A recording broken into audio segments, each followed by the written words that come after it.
Bienvenidos, apreciados teleparticipantes. Desde la unidad de telesalud del Instituto Nacional de Salud del Niño, les saludamos y les damos una cordial bienvenida.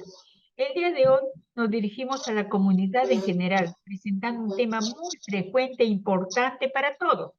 La doctora Sara Espinosa Gárate, residente de pediatría de la Universidad Mayor de San Marcos, expondrá crisis asmática en pediatría.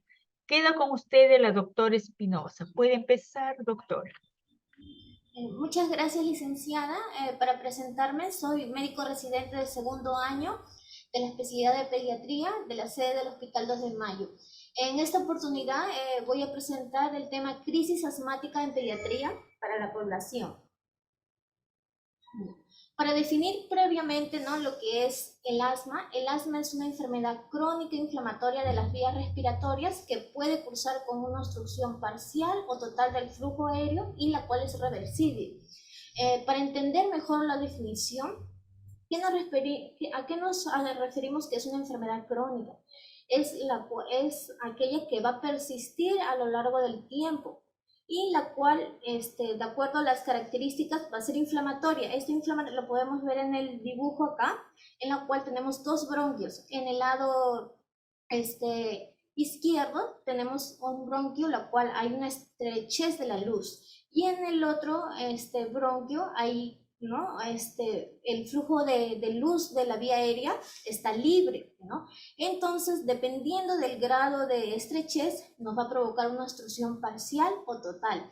¿Por qué decimos también que es una enfermedad reversible? Porque si damos un tratamiento oportuno, ¿no?, esta se va a resolver. En cuanto a la etiología, tenemos los factores genéticos, los factores ambientales, los alergenos. Dentro de los factores genéticos, ¿no?, este es un factor importante, es un factor predisponente, ¿no?, la cual nos va a hacer referencia a que si uno de los padres o ambos padres han sufrido de asma de pequeños, es muy probable que sus hijos y a su vez sus generaciones también padezcan de esta enfermedad. Los alergenos son cualquier sustancia que nos va a producir una reacción alérgica, la cual pueden ser los ácaros de polvo, los pelos del perro, los pelos del gato, ¿no? También los factores ambientales, como tenemos el humo del cigarrillo, la contaminación ambiental, el moho, y dentro de la principal etiología de la enfermedad del asma tenemos a lo que son las infecciones, en cual la primera causa de las infecciones que va a desencadenar este cuadro son las infecciones virales, ¿no? Y la cual va a desencadenar este proceso. En cuanto a su epidemiología, ¿no?, el asma es una de las enfermedades crónicas más prevalentes de la infancia. Hay un estudio llamado el estudio ISAC, en la cual nos determina los factores de riesgo de padecer asma en los tres primeros años de vida de los niños, ¿no?, la cual nos dice que hay una prevalencia del 10%. ¿Qué quiere decir esto? Que de cada 100 niños, 10 están predispuestos a desarrollar la enfermedad asma, ¿no? Más de la mitad también de los adultos con asma ya lo eran en la infancia. La presencia de atopía personal y familiar es el factor de riesgo, ¿no?, más importante para el desarrollo posterior del asma, como lo hemos mencionado, como es un factor genético, ¿no?, uno de los factores más importantes. Y las exacerbaciones del asma son una causa frecuente de visitas del servicio de urgencias y hospitalizaciones, ¿no? Y en cuanto el asma es la principal causa de ausentismo escolar. Dentro de los síntomas que tenemos del asma, uno de los síntomas principales y lo que lo caracteriza son las sibilancias, ¿no? También se va a acompañar la dificultad para respirar, la opresión de pecho, la tos, ¿no?, la cual va a empeorar, ¿no?, la realización de actividad física. En cuanto al diagnóstico, por ejemplo, en la emergencia tenemos podemos utilizar unos parámetros que es el índice predictivo del asma, que es utilizado en lactantes hasta los 3 años que van a cursar con sibilancias recurrentes, ¿no? Entonces, la cual esta tablita se basa con 2 criterios, los criterios mayores y los criterios menores. Dentro de los criterios mayores hay 2 ítems, en el cual va a ser el diagnóstico de asma de alguno de los padres. O sea, ¿qué quiere decir? Que mamá o papá o ambos hayan tenido asma. El diagnóstico médico de eczema atópico, o sea, que tenga cuadros de alergia, haya sufrido episodios de dermatitis. En lo que son los criterios menores, la presencia de rinitis alérgica diagnosticada por un médico, sibilancias no asociadas a resfriados, y bueno, y en la parte del hemograma, en la parte de la sangre, vamos a tener una eosinofilia superior al 4%. Esta tabla es una herramienta fácil para utilizar en lo que es la emergencia, ¿no? Ya que esta tabla nos va a predecir el riesgo futuro de que este niño pueda padecer de asma. Dentro del diagnóstico también tenemos que hacer una buena historia clínica, ¿no? Considerar los síntomas y signos clínicos de sospecha, como ya mencionamos, que son las sibilancias, que es el más característico, la disnea, la tos, la dificultad respiratoria, la presión torácica. Y también, ¿no?, considerar que en qué momento se presenta estas crisis, ¿no? En las variaciones estacionales, los antecedentes, si tiene antecedentes familiares, como ya mencionamos, y también antecedentes de atopía, que son los cuadros de alergia, dermatitis. Esos son muy importantes para llegar a un diagnóstico. Y también podemos hacer preguntas, ¿no?, en cuanto en consultorio, ¿no?, si ha tenido alguna vez pico. Entonces, como mencionamos, ¿no?, dentro de las preguntas claves que podemos hacer en el consultorio, ¿no?, tal vez en la emergencia, preguntar, ¿no?, a los padres si ha tenido alguna vez, de una forma más práctica, ¿no?, de decirles, ha tenido alguna vez pitos en el pecho, ha tenido tos, sobre todo por las noches, ¿no? Ha tenido tos con pitos que le dificulta el respirar, ¿no? Y sobre todo en la época del año donde hay mayor friaje, ¿no?, la cual nos va a ayudar a orientar a hacer acercarnos al diagnóstico de asma. En cuanto al diagnóstico confirmatorio, ¿no?, vamos a realizar la espirometría, ¿no?, que es una prueba de función pulmonar sencilla y que no causa dolor, nos permite de manera objetiva, ¿no?, ver la capacidad pulmonar de una persona. En un pulmón sano, ¿no?, la entrada y la salida de aire va a ser de manera espontánea. Y lo que es el asma, la salida del aire va a ser con más dificultad. El objetivo de esta enfermedad es tener un buen tratamiento, manejar conjuntamente con los padres, el médico y el paciente, ¿no?, para lograr y mantener el control de la enfermedad, prevenir las exacerbaciones, aumentar la calidad de vida de los pacientes, disminuir los costos, también disminuir la entrada a hospitalizaciones. En cuanto, es muy importante también que a su vez, más que todo, también debemos tener diagnósticos diferenciales a aquellos pacientes que tal vez no respondan al tratamiento usual, que son con broncodilatadores corticoides. Hay que sospechar en otras causas que nos está provocando esas sibilancias, esa dificultad respiratoria, ¿no?, como tenemos las enfermedades fibrosis quísticas, enfermedad de reflujo, aspiración de cuerpo extraño, bronquiectasia, disgenesia ciliar.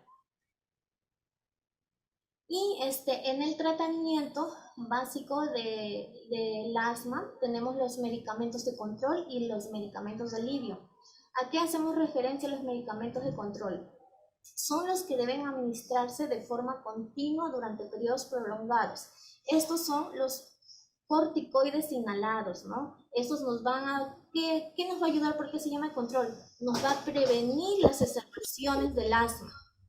Tenemos los medicamentos de alivio, los cuales estos se van a utilizar a demanda para tratar de forma rápida a prevenir la broncoconstricción. Entre ellos se encuentran los beta-agonistas. ¿Qué va a hacer esto? De una manera práctica, ¿qué nos hace los medicamentos de alivio? Va a relajar el músculo liso, ya que en esta enfermedad el músculo liso del bronquio se encuentra contraído. ¿no? Entonces, estos medicamentos van a relajar la musculatura lisa. Y ahora pasamos, ¿no?, a lo que es la crisis asmática. ¿Cómo se da esta crisis asmática? Cuando el tratamiento no es el adecuado, ¿no? Muchas pacientes, ¿no?, llegan a la emergencia con crisis asmática y lo que refieren es que ellos no, por ejemplo, no usan ningún inhalador controlador, ¿no?, que son los corticoides, porque tal vez no, después de haber presentado crisis asmática en la emergencia, no han ido posteriormente a un consultorio de pediatría y no han recibido un tratamiento. ¿Cómo definimos crisis asmática? Que es el empeoramiento progresivo de los síntomas como tos, sensación de falta de aire, sibilancias y desconfort torácico de la función pulmonar, ¿no? Representa una alteración del estado basal del paciente suficiente para cambiar el tratamiento, y el tratamiento cambia. El cuadro clínico, como ya mencionamos, ¿no?, en la crisis asmática, lo cual va a presentar una tos exacerbada, disnea, sibilancias, opresión torácica, dificultad para respirar. ¿Y cómo nos damos cuenta en la crisis asmática? ¿Cómo vamos a valorar esa gravedad, ¿no? Hasta tanto la parte clínica como también como la parte de saturación de oxígeno. Es muy fácil utilizarla en la emergencia, ¿no? Tenemos ¿en qué se basa estos ítems? Nos valora la frecuencia respiratoria, las sibilancias y el uso de la musculatura. De acuerdo a eso nos va a dar un puntaje y vamos a catalogar en una crisis si se trata de una crisis leve, moderada o severa, ¿no? Y también hay la forma más, un poco más fácil, utilizando la saturación de oxígeno, ¿no?, en la cual menos del 91% se cataloga como una crisis asmática grave, una saturación del 91-94%, una crisis asmática moderada, y mayor del 94%, una crisis asmática leve, ¿no? El manejo del tratamiento lo vamos a hacer en las crisis asmáticas bien con nebulizaciones o con cámara. Las nebulizaciones, ¿no?, están más que todo orientadas para las crisis asmáticas graves, en la cual el paciente va a requerir el aporte de oxígeno, ¿no? Y el manejo ideal siempre son por la vía inhalatoria, ya que actúan directamente en el pulmón, ¿no? Como ya mencionamos, los medicamentos básicos de esta patología son los beta-agonistas, los corticoides, los anticolinérgicos, y bueno, si en caso el paciente lo necesite, ¿no?, si se trataría de una crisis de grave moderada, el apoyo de oxígeno. Acá tenemos un cuadro simplificado, ¿no?, de crisis leve, moderada y grave.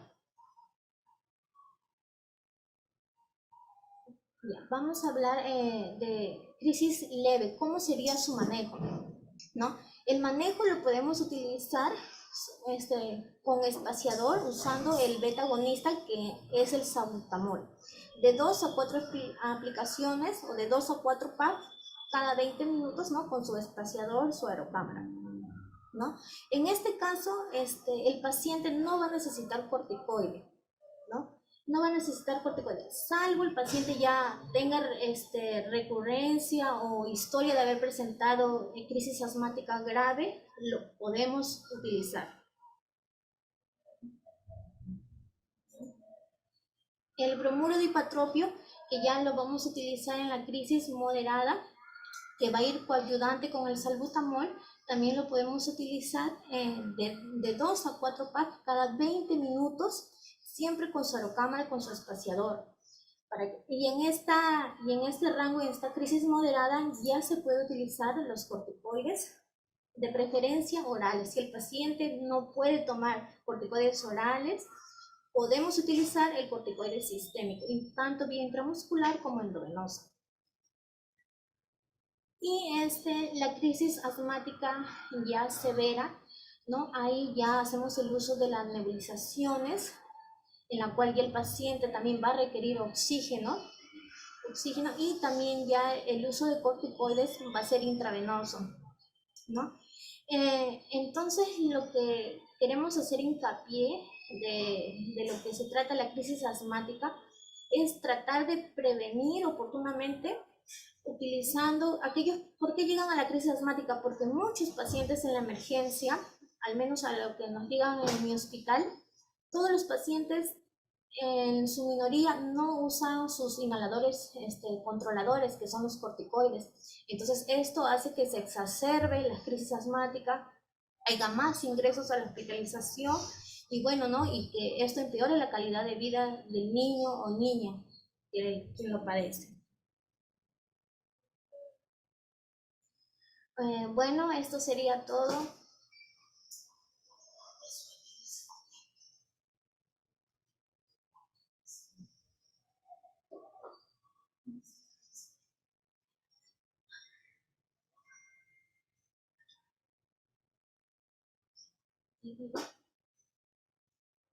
Muy bien, doctora. Le voy a transmitir las preguntas que nos han hecho llegar.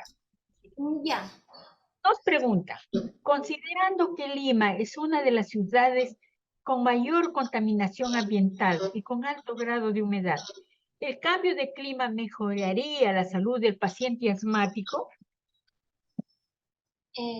Lima se considera una ciudad muy contaminante, por la cual es un factor de riesgo para que el niño se predisponga a hacer crisis asmática, ¿no? Que es muy diferente a vivir en provincia donde no hay contaminación ambiental, ¿no? Sería mucho mejor para esos niños. Bien, doctora. ¿Cómo influye la ingesta de ciertos alimentos en la presentación de crisis asmáticas?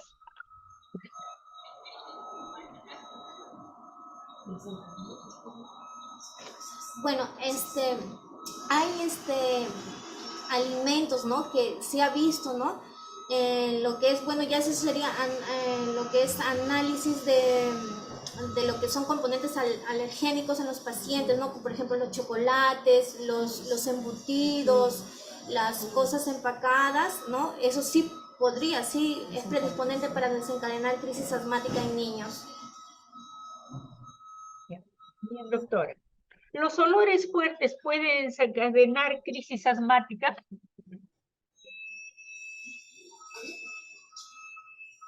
¿Perdón? ¿Los olores fuertes pueden desencadenar una crisis asmática? Olores fuertes, tal vez como productos irritantes, por ejemplo, como lejía, pinturas, eso sí podría desencadenar una crisis asmática. Productos irritantes químicos sí pueden. Bien, doctora. ¿El paciente asmático puede tener mascotas? Podría, pero siempre y cuando no, porque hay unas pruebas que se basan, ¿no? En un paciente, por ejemplo, que está con sibilancias recurrentes, dentro de su proceso de enfermedad se les hace varias pruebas, dentro de las cuales hay una prueba que se llama el prick test, en la cual se ve que si el paciente presenta características alergénicas para estos tipos, por ejemplo, los ácaros, el pelo del perro, del gato. Entonces, si no, tal vez en esta prueba sale positiva, sí podría desencadenar lo que es una crisis asmática. O sea, previo test. Es lo recomendable, previo test. Sí. Ya. Bien, doctora, por el chat nos llega otra pregunta. ¿El salbutamol se puede usar para personas que sufren de alergia por penicilina? Solo para aperturar la vía aérea mientras se hace traslado a un hospital. No, porque la persona es más que todo por un cuadro alérgico, no, si es, por ejemplo, penicilina, va a presentar lo que es una anafilaxia, o sea, va a provocar un edema de la vía respiratoria. Lo ideal sería, ¿no? Incluso puede llegar a la anafilaxia usar corticoides o adrenalina.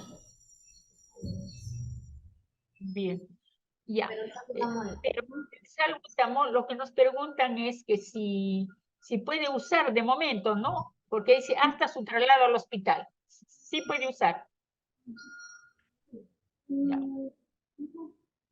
Ya. Nos preguntan, fluticasona, ¿qué tipo de control es? Fluticasona, ¿qué tipo de control será? ¿Es preventivo? No, me imagino que se refiere a eso.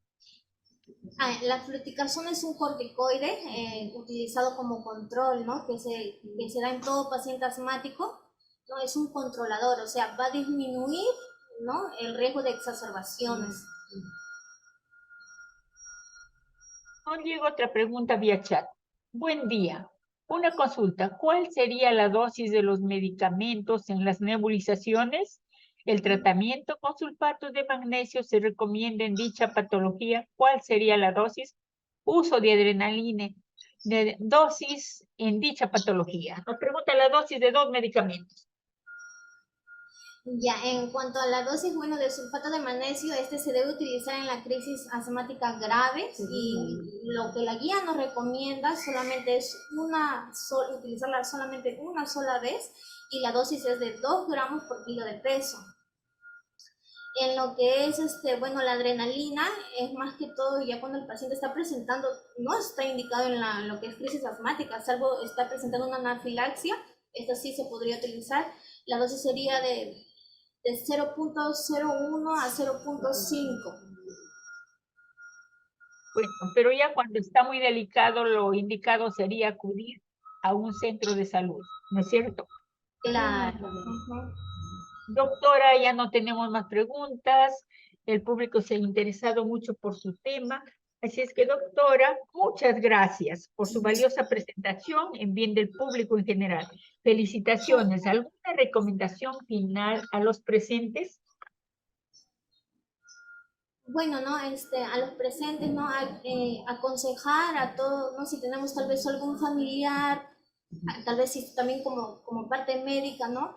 No solamente valorar el paciente tal vez que venga a la emergencia y solamente salvarlo en ese momento, darle tratamiento en ese momento, sino también citarlo, evaluarlo y posteriormente darle su tratamiento indicado, que siempre es a la cabeza y es ideal, los medicamentos controladores que son los corticoides.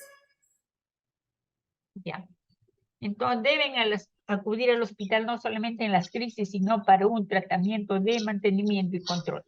Doctora, muy bien, su público le felicita, dice muchas gracias, excelente presentación, felicitaciones, doctor Espinosa, felicitaciones. Entonces, igual se unan a nuestra felicitación. Muchísimas gracias nuevamente. Gracias, licenciada.